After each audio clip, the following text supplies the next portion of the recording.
Party అధ్యక్షులు కల్వకుంట్ల చంద్రశేఖరరావు గారి ఆదేశం మేరకు పార్టీ ఎమ్మెల్సీగా ఉన్న కవిత గారు గత కొన్ని రోజులుగా పార్టీ వ్యతిరేక కాంగ్రెస్ పార్టీ ఉచ్చులో పడడం,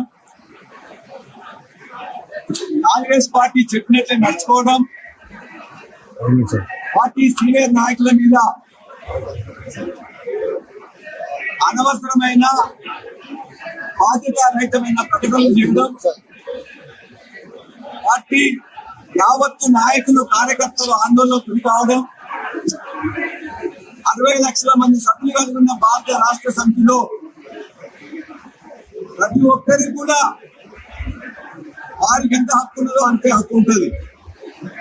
కాబట్టి ఇలా భారత రాష్ట్ర సమితి కార్యకర్తల యొక్క మనోభావాలు దెబ్బతినకుండా ఉండాలని వారి ఆందోళన గమనించి మన యావత్తు పార్టీ ర్యాంక్ అండ్ ఫైల్ కోరుకునే విధంగా ఇవాళ భారత రాష్ట్ర సమితి నుండి కల్వకుంట్ల కవిత గారిని సస్పెన్షన్ చేస్తూ ఆర్డర్స్ ఇవ్వడం జరిగింది. ఇది యావత్తు రాష్ట్ర పార్టీ యంత్రాంగం బాధతో తీసుకున్న నిర్ణయమైన పార్టీకి ఆందోళన కలిగించే విధంగా, పార్టీని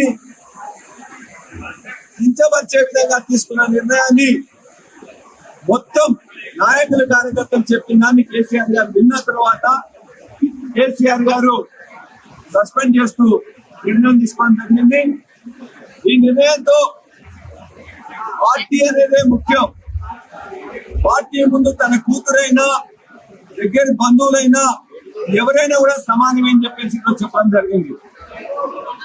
కాంగ్రెస్ పార్టీకి అలవాటు భారతదేశంలో ఇప్పటి వరకు అనేక ప్రాంతీయ పార్టీలలో కుటుంబాలలో చిచ్చు పెట్టింది కాంగ్రెస్ పార్టీ. అది తమిళనాడు ఉదాహరణ తీసుకున్నా, కర్ణాటకలో జేడీఎస్ ఉదాహరణ తీసుకున్నా, లేక ఇతర పార్టీలలో ఎక్కడ తీసుకున్నా కూడా ప్రాంతీయ పార్టీల్లో కుటుంబాలు ఉన్నప్పుడు ఆ కుటుంబాల్లో చిచ్చు పెట్టడం అనేది కాంగ్రెస్ పార్టీకి వెన్నతో పుట్టిన విద్య.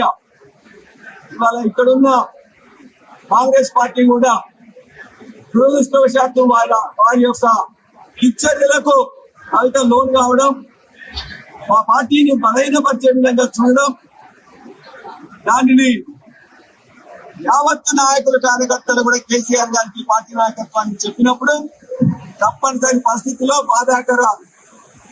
బాధాకరంగానే ఈ నిర్ణయం తీసుకున్నారు. ఇక్కడ జనగామ నియోజకవర్గంలో జరుగుతున్న యావత్తు నాయకులు కార్యకర్తలు కూడా మీరు చూసిండ్రు, ఇదే అభిప్రాయం వ్యక్తం చేసిండ్రు. వాటి పార్టీ శ్రేయస్సు దృష్ట్యా, తెలంగాణ శ్రేయస్సు దృష్ట్యా వారు తీసుకున్న నిర్ణయాన్ని మేము ఆహ్వానిస్తున్నాం. దీన్ని ఈ చర్యతో ఇంకెవరన్నా కూడా పార్టీ వ్యతిరేకంగా మాట్లాడినట్లయితే వారు కూడా ఆలోచించుకోవాల్సిందిగా కోరుతున్నాం.